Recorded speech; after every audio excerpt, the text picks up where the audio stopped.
She gave him her heart, her youth, and her trust. But on the night she needed him most, he chose another woman instead. What he didn't realize was that his betrayal would set off a chain of events that would destroy his life, and give her the strength to rise from the ashes stronger than ever. Welcome to Voice of Granny. While you are here, please hit the subscribe button and comment where you watching from. Thank you. This story begins in Ohio, in a quiet town where the roads are lined with maple trees and neighbors still wave when they see each other at the grocery store. It's the kind of place where people know who drives what truck, where folks attend Friday night football games, and where families sit down for Sunday dinners. But behind some of those front porches, behind the smiles, are lives no one fully sees. Sarah Miller lived in one of those houses. She was 41, a woman who had worked hard all her life. Sarah wasn't the kind of person who made big speeches or demanded attention. She was steady, reliable, the kind of woman who carried everyone's weight quietly, even when her own shoulders ached. Her mornings always started before sunrise. At 5:30 a.m. the alarm rang, and without fail, Sarah slipped out of bed gently so she wouldn't disturb her husband, David. He liked his sleep, especially after what he called late nights at work. At least that's what he told her. Sarah would tie back her hair, splash cool water on her tired face, and move straight to the kitchen. The smell of coffee was her comfort. She made scrambled eggs, toast, and fresh fruit for her 16-year-old daughter Lily. She moved almost like clockwork, quiet, efficient, always thinking of others first. Sarah's heart beat steady with love for her family. That's what kept her going. But lately, she had begun to notice cracks in the life she had worked so hard to build. When she peeked into the bedroom, David was already awake, scrolling on his phone with a smirk on his face. The light from the screen glowed against his features. When Sarah entered, he tilted the phone away. "You're up early again," he said with a yawn, not looking away from the screen. Sarah forced a small smile. "Someone's got to get the house moving." He chuckled, eyes still fixed on the phone. "Well, don't overdo it. You're not getting any younger, Sarah."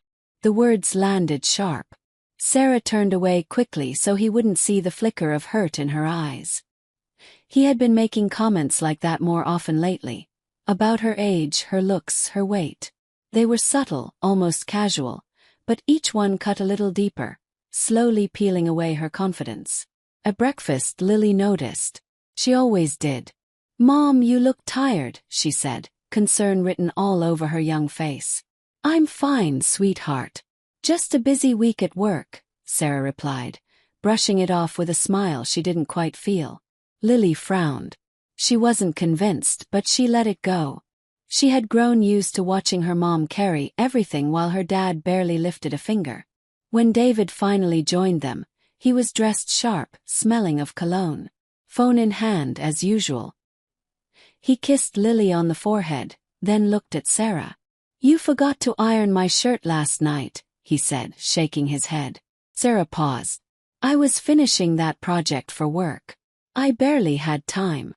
David sighed. "I can't walk into a meeting looking like a mess. Maybe if you managed your time better." Lily's eyes darted between them, uncomfortable. Sarah swallowed her pride and stood up to fetch the iron, even though inside her spirit ached. And all the while, David's thumbs moved quickly over his phone, a faint smile tugging at his lips. He guarded that phone like it was a treasure. He never left it on the counter. He never shared his password. Sarah had noticed, and so had Lily. But sometimes the hardest truths are the ones we try not to see. That morning was like countless others. Sarah quieting her hurt, David distracted and distant, Lily sensing what no one said aloud. But what none of them knew was that everything was about to change.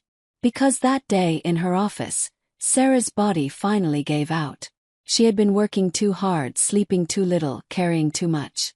By noon, as she sat at her desk typing reports, the room began to spin. Her hands trembled, her breath came short, and before anyone could stop it, she collapsed to the floor. Her coworkers screamed her name. Papers scattered. Panic swept the room. Someone called 911. And in minutes, Sarah was rushed to the hospital unconscious, her body crying out after years of quiet neglect. The doctors moved quickly. She's dehydrated, exhausted. Her body's shutting down from the stress, one said. Call her husband. But when the hospital dialed David, he didn't answer. Because across town, David wasn't at work. He wasn't in a meeting. He wasn't by his wife's side. He was at a fancy restaurant, leaning close to a young woman named Jessica. Her birthday balloons floated above the table, champagne glasses sparkled in the light, and David, Sarah's husband, was toasting another woman as if his own wife didn't exist. His phone buzzed again and again with the hospital's number. He smirked and hit decline. Jessica giggled. Who's calling you? No one important, David said smoothly, sliding his phone back into his pocket. Tonight is about you, baby. And while Sarah lay in a hospital bed fighting for her strength, the man who promised to love her in sickness and in health was raising a glass to someone else. What David didn't know was that this night of betrayal would set off a storm that would change everything. Friends, stories like this aren't easy to tell, because they remind us how fragile trust can be, how quickly love can be replaced with lies, and how deeply betrayal can wound a soul. But I share it because someone watching may see themselves in Sarah, and maybe find the strength to rise just as she did. When Sarah opened her eyes in the hospital, the world felt blurry. The ceiling lights glowed too bright. Her body ached as if every muscle had carried a mountain. A nurse leaned over her gently. You gave us a scare, the nurse whispered with a kind smile. You passed out at work. Dehydration, stress, exhaustion. Your body needs rest. Sarah's lips trembled. My husband, David, is he here? The nurse's smile faded. She glanced at the empty space beside the bed. We've been calling him all evening. No answer. The words cut deep. Sarah's chest tightened, not just from weakness but from heartbreak. She wanted to believe there was a good reason. Maybe he was driving. Maybe his phone had died. Maybe. But inside, a quieter voice whispered what she didn't want to admit. He chose not to come. Later that night, Lily rushed into the room, her eyes wide with worry. She clutched her mom's hand tightly. Mom, are you okay? I was so scared. Sarah forced a small smile, brushing her daughter's cheek. I'm all right now, sweetheart. Just tired. But Lily wasn't fooled. Where's Dad? Don't tell me he didn't come. Sarah looked away. Maybe he didn't get the calls. Lily's eyes narrowed, her voice sharp with a 16-year-old's blunt honesty. He got them. I know he did. There was silence between them, filled with truth neither wanted to face. Meanwhile, across town, David wasn't thinking about Sarah. He was laughing with Jessica, holding her hand, whispering promises he had once made to his wife. Jessica's phone camera flashed as she posted pictures of expensive gifts David had bought her. Bracelets, flowers, a new purse. The captions were smug, mocking, like silent daggers meant for anyone who cared enough to notice. And Lily did notice. She wasn't naive. Late at night, when David thought no one was watching, she had seen his phone light up with Jessica's name. She had heard the secret calls, the lowered voice, the way he suddenly showered when coming home late. She had watched her mom swallow her pain in silence, pretending not to notice. But now, with her mother lying weak in a hospital bed, Lily's anger boiled. Mom, she whispered fiercely, you deserve better. He's lying to you. To us. Sarah squeezed her daughter's hand, tears forming. Lily, don't hate your father. Hate only destroys the one who holds it. But even as she said it, Sarah's heart broke. Because she knew her daughter was right. The next few weeks were a blur of recovery. Sarah returned home weaker, moving slower, trying to rebuild her strength. But what she saw each day only deepened her sorrow. David was colder than ever. He criticized the way she cooked. He mocked her appearance, comparing her to younger women who take care of themselves. He spent more nights away, claiming work kept him late.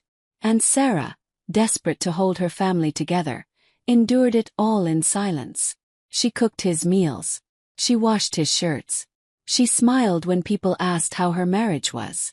But Lily saw the truth. She saw the tears Sarah cried quietly at night. She saw her father's cruelty. She saw Jessica's glittering social media posts. Posts that matched the times her father was working late. One evening Lily snapped. She had been scrolling on her phone when she stumbled on another picture. Jessica, laughing in a restaurant, showing off a necklace she bragged David had given her. Lily stormed into the kitchen where David sat at the table, his phone glowing in his hand. "Dad," she said, her voice shaking with rage. "How could you? Mom was in the hospital and you were out with her?" "With Jessica." David looked up slowly, his face hard. "Watch your tone, young lady." "No." Lily's eyes filled with tears. "You left her alone. You don't even care she almost died. You don't care about us." Sarah rushed in, placing her hand on her daughter's shoulder. "Lily, please, not like this." But David stood, towering over both of them. "You don't know what you're talking about. And you," he pointed at Sarah, his voice full of venom, "you've poisoned her against me." Sarah's heart clenched. She had never spoken a bad word about him to Lily. She had taken every wound silently. Yet here he was, accusing her of things she hadn't done. That night, Sarah lay awake long after the house went quiet. She stared at the ceiling, her chest heavy. 4 years she had carried this marriage on her back, sacrificing her health, her happiness, her peace. But lying there, listening to the sound of David's steady breathing beside her, she finally admitted something she had buried for too long. "He doesn't love me anymore. And worse, he doesn't respect me." That realization was like a knife, sharp but strangely freeing. Because once a truth is spoken in your heart, it cannot be taken back. Sarah knew then that life would never be the same. Something inside her had cracked. And though she didn't know it yet, that crack would become the path to her strength. Friends, every story has a moment where everything changes. Sometimes it's loud like a storm. Other times it's quiet like the first crack in ice before it breaks. For Sarah Miller, that moment came not with shouting but with silence. It was a chilly Ohio morning. The trees outside had begun to shed their autumn leaves, scattering reds and golds across the streets. Sarah stood by the window, watching them drift. She thought about how leaves let go when their time is done, trusting the wind to carry them. "Maybe I need to learn from them," she thought. David walked in, dressed sharp, phone glued to his hand as always. He smelled of cologne stronger than usual, the kind you wear to impress. "Don't wait up tonight," he said, not looking at her. "Big client dinner." Sarah simply nodded. She didn't ask questions anymore. Questions only invited lies. But after he left, something inside her shifted. Instead of crying, instead of folding laundry with tears in her eyes, she walked over to his desk. His laptop was open, the screen still glowing. For years, Sarah had respected his privacy, even when it hurt her not to know. But now her hands moved on their own. She clicked. Emails. Hundreds of them. Messages to Jessica filled with promises, expensive dinner plans, and even talks of a future together. Her chest ached as she read his words. Words that once belonged to her, now given freely to another woman. "You're my world, Jess. You make me feel alive again. Once things settle, we'll have the life we dreamed of." Tears blurred Sarah's vision, but she kept reading. Among the messages she found something else. Transfers of money, thousands of dollars, slipped quietly from their joint account into a separate one with Jessica's name on it. Money Sarah had worked for. Money meant for Lily's college fund. Sarah's hands shook, but her heart hardened. She had been blind, yes, but no longer. Later that week, she confided in her closest friend, Anna, over coffee at a small diner. Anna had known Sarah since high school, the kind of friend who sees through the masks we wear. "Sarah," Anna whispered, gripping her hand, "you can't keep living like this. He's destroying you." Sarah stared at her cup. "I thought if I loved enough, if I gave enough, he would come back. But he's already gone." Anna's eyes softened. "Then stop waiting for him to save you. Save yourself. Save your daughter. Those words lingered in Sarah's heart. That night, she began writing in a small notebook, recording every transaction, every message, every cruel word David had spoken. It was her secret diary of truth. And she wasn't alone. Because Lily, though only 16, was sharper than David ever imagined. One afternoon, she approached her mom with her phone. "Mom, look at this." It was a video. Lily had recorded David one night when he stumbled in late, cursing Sarah, calling her useless, mocking her hospital stay as if her illness was an inconvenience to him. Sarah's breath caught. "Lily, why would you?" "Because, Mom," Lily said firmly. "People need to see who he really is. He hides behind that fake smile, but this is the truth. And you deserve justice." Sarah hugged her daughter tightly, tears spilling down her cheeks. "You shouldn't have to carry this." But Lily shook her head. "We're in this together." The weeks rolled by, each day a quiet preparation. Sarah gathered bank statements, screenshots, proof of every betrayal. She printed hospital records that showed how many times the staff had tried to call David that night. She tucked it all away, waiting. Meanwhile, David grew bolder. He no longer hid his late nights. He laughed louder at Jessica's jokes, stayed longer at her apartment, and spent more money he didn't have. One evening, Sarah overheard him on the phone. His voice was low, full of excitement. "Don't worry, Jess. Once you're pregnant, everything will change. She won't matter anymore. We'll have our family." Sarah's stomach dropped. Pregnant. He was planning a future with another woman while she and Lily were still under his roof. But instead of crumbling, Sarah straightened her back. That notebook of truth grew heavier in her drawer, but so did her resolve. The turning point came one Sunday morning. David returned home after vanishing all night. He tossed his jacket on the couch and smirked when Sarah asked if he wanted breakfast. "Don't bother," he said coldly. "Jessica cooks better than you anyway."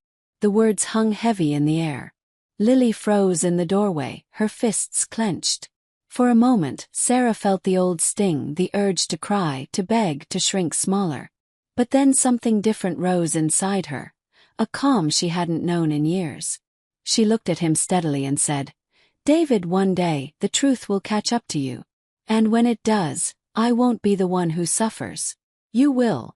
He laughed, dismissive. You don't have the guts." But Sarah smiled faintly. Because she knew something he didn't.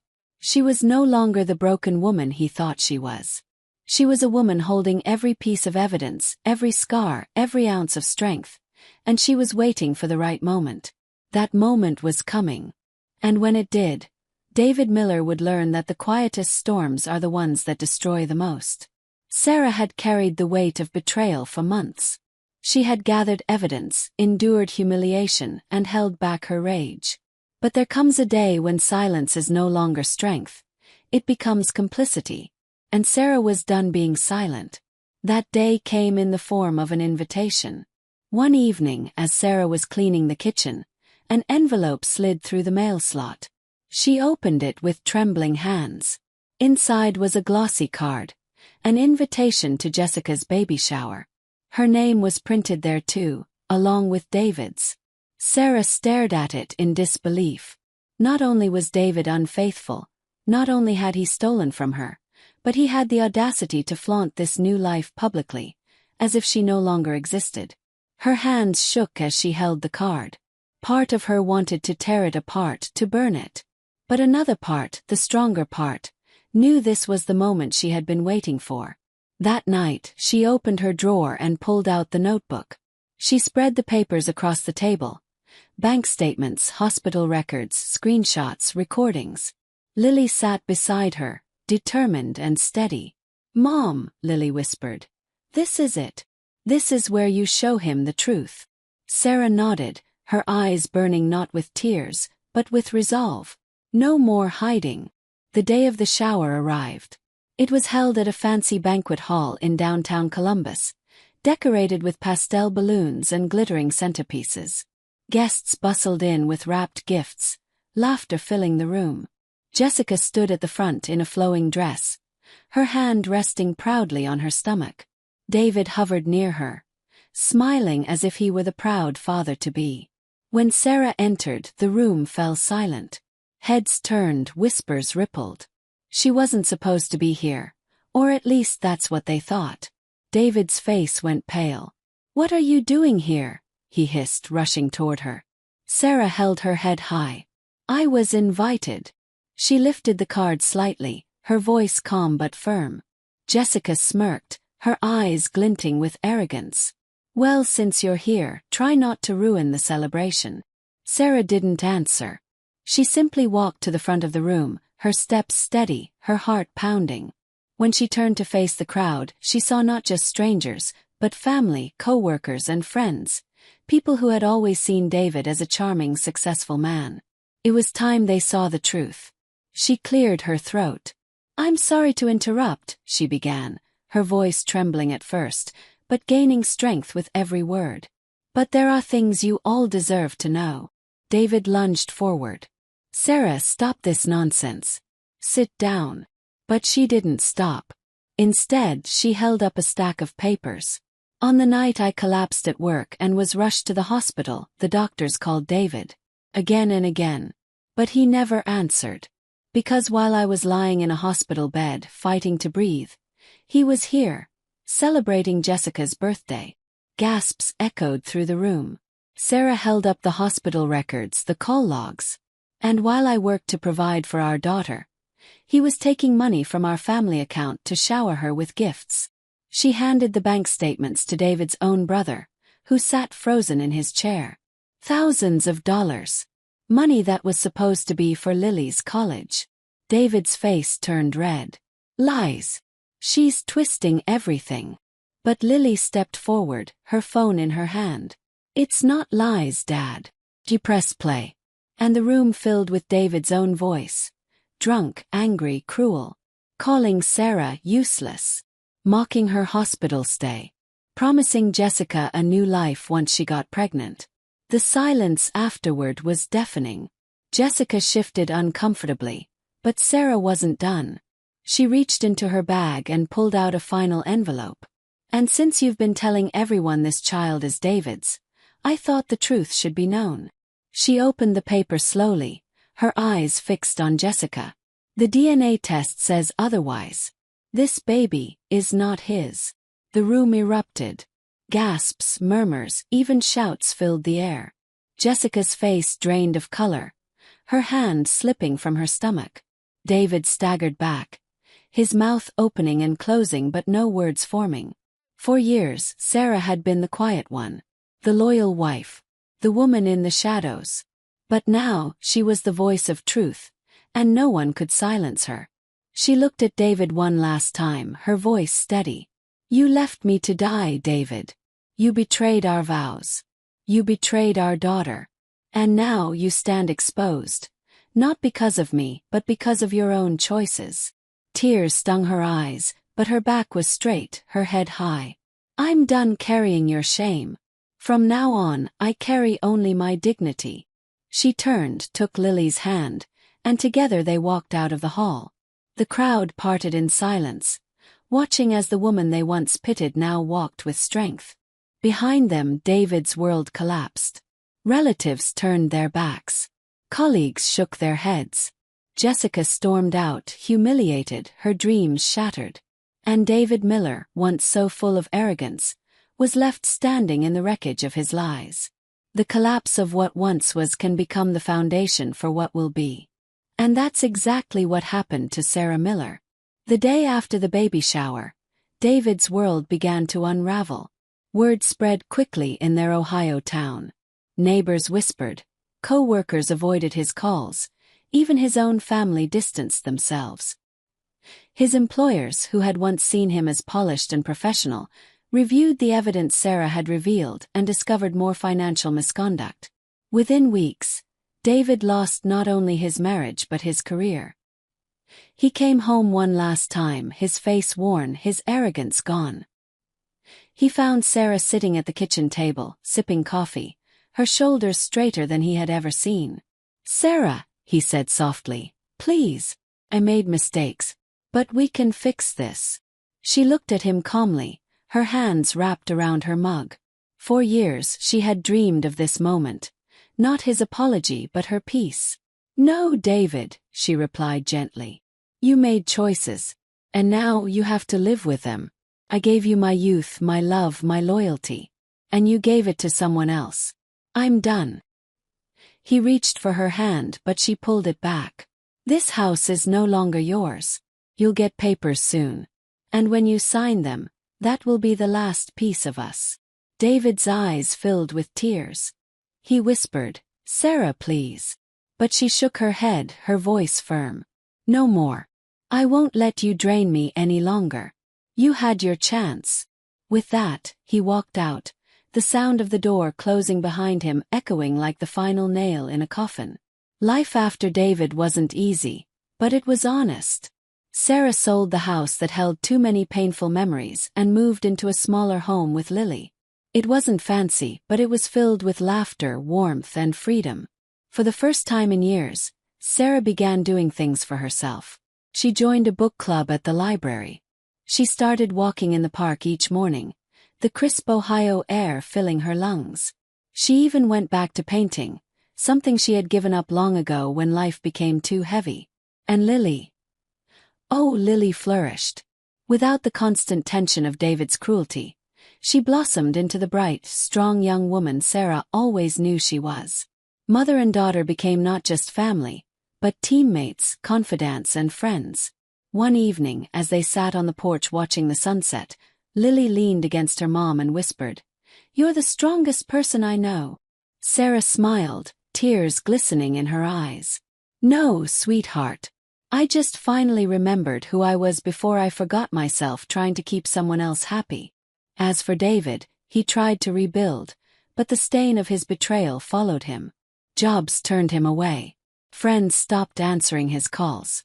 And Jessica, humiliated and exposed, moved on, leaving him alone. He had gained nothing and lost everything. But this isn't his story. It's Sarah's. And Sarah's story didn't end in bitterness. It ended in renewal. She learned that heartbreak doesn't have to destroy you.